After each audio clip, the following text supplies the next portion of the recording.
Whoopsie and Whopsie! Hide and Seek by T. Albert. James, his sister Sally, and Mark, their BFF, best friend forever, were bored. They had played all day, but now that it was dark and difficult to see, they had nothing to do. They couldn't play soccer because they couldn't see the ball. They didn't want to go inside and play a game because it was a beautiful springtime night, and they liked being outside, especially after having to play inside all winter long. They just didn't know what to do, and it was a little too early for them to go home. "I guess I'll just go home," Mark said in a sad voice. "Oh, come on," replied James. "We still have time for another game of something." Then Sally said, "I have an idea. Let's play hide and seek." "I was just going to say that," James said. "Yeah, I'll bet," replied his sister. "You always say you were thinking of whatever I think of," she snapped. "Do not," James said in a loud voice. "Do too," yelled Sally. Mark just looked down at the ground and shook his head from side to side. "They are at it again," he mumbled to himself. Then he yelled, "Okay, let's play hide and seek. I'll be the seeker." He turned, faced a big tree, closed his eyes, and started counting out loud. 100, 99, 98, 97. Sally and Mark stopped arguing, looked at each other, and ran off in different directions to find a hiding place. In the distance, they could still hear Mark counting. 4, 3, 2, 1, ready or not, here I come. Then he turned and began looking for places where they could be hiding. Finding Sally was easy. She always ran off and then circled back so she would be close to base, the safe place to get to before being tagged. Mark looked for the biggest tree and ran towards it, but she wasn't there. "I'll bet she's behind that big bush," he said to himself. So he ran to it and was ready to tag her, but she wasn't there either. As he turned around, he saw James running towards base and darted after him. Just before he touched James's shoulder, James tagged the base and yelled out, "Safe!" "Did you get Sally yet?" James asked. "No," said Mark. "I haven't been able to find her and it's getting late and we need to be heading home." So both boys yelled out, "Come on out, Sally, it's late!" But there was no reply, not even a little snicker from somewhere in the darkness. They yelled again, "Come on out, Sally, it's late!" Still, there was no reply from Sally. They began to worry and started searching for her. As they walked around the area, they called out, "Sally, come on, we give up, you're safe!" But no matter where they looked or how much they called out, Sally didn't answer.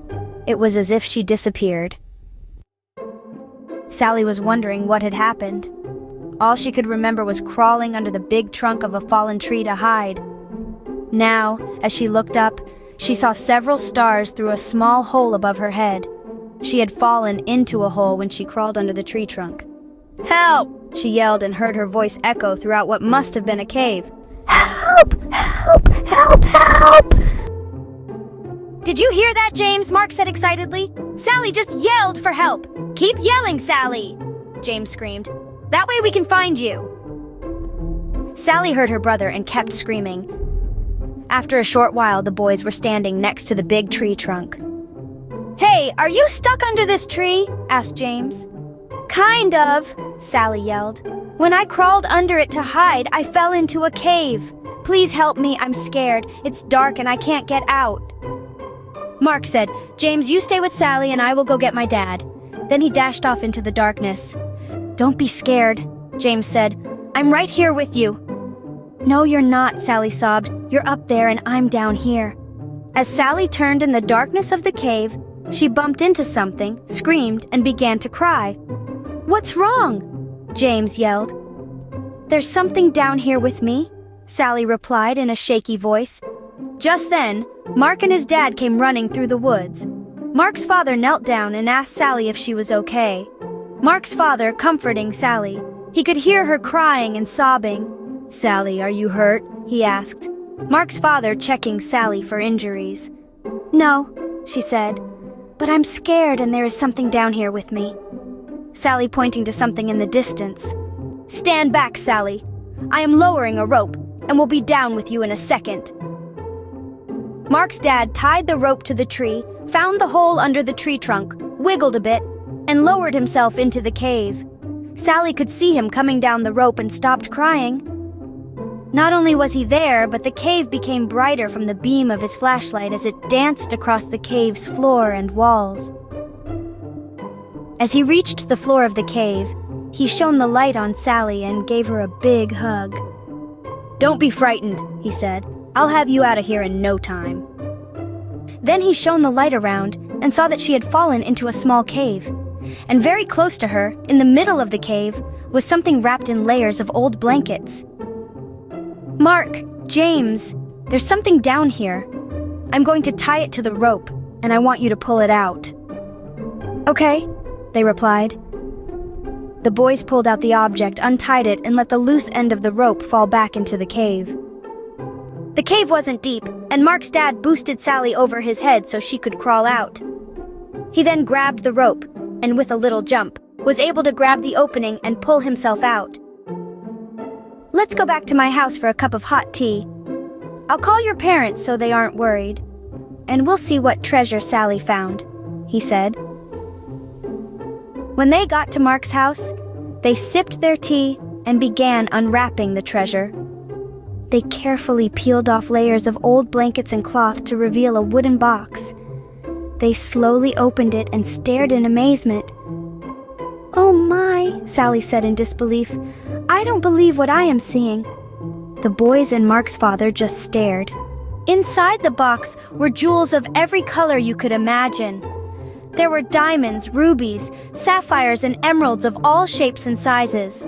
Intermixed, they could see several gold coins and strands of pearls. "We're rich!" the boys screamed. "Not quite," interrupted Mark's father. "Someone could have lost this, and I don't think you should plan on spending any of it until we find out a little more. Besides, Sally found it." "I'll share it," Sally said happily. "That's nice, Sally," replied Mark's dad. "But the right thing to do is contact the authorities."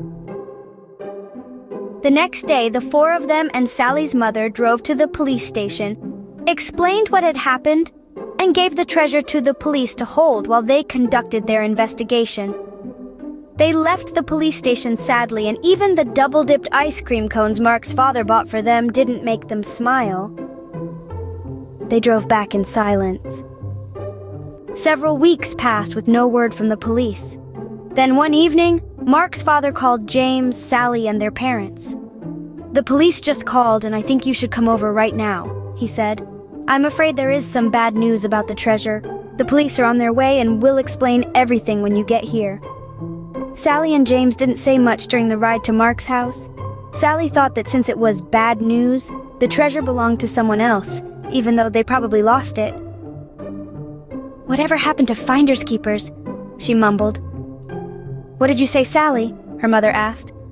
"Oh, nothing," Sally replied. Then she let out a long, sad sigh that echoed through the car. When they arrived at Mark's house, the police were there with the treasure box.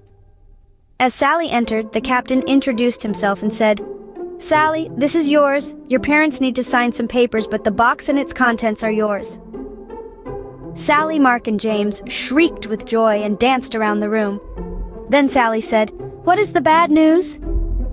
The captain smiled and said, "The treasure is worth more money than you can imagine, and with your newfound wealth comes great responsibility." Sally didn't quite understand what the captain was talking about, and right now it really didn't matter. Mark asked, "Are you going to share?" "Of course," Sally said. "If you and James didn't help me, I might still be there." Several days later, Sally asked everyone over to her house. "I have decided what to do with the money from the treasure after it is sold," she said. "I'm giving 1/6 to our mom and dad, 1/6 to Mark's mom and dad, 1/6 to Mark, 1/6 to James, and 1/6 for me." "There is an extra 1/6, Mark proudly stated. He loved math and was right on top of Sally's calculations. "No, there's not," Sally said. "Is too," James said. "Is not," Sally said in an angered voice.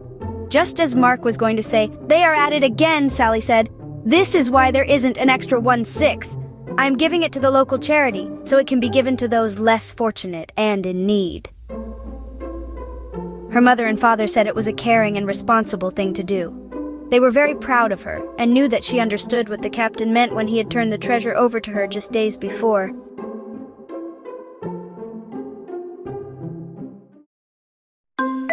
Like and subscribe to Whoopsie and Whopsie for more stories.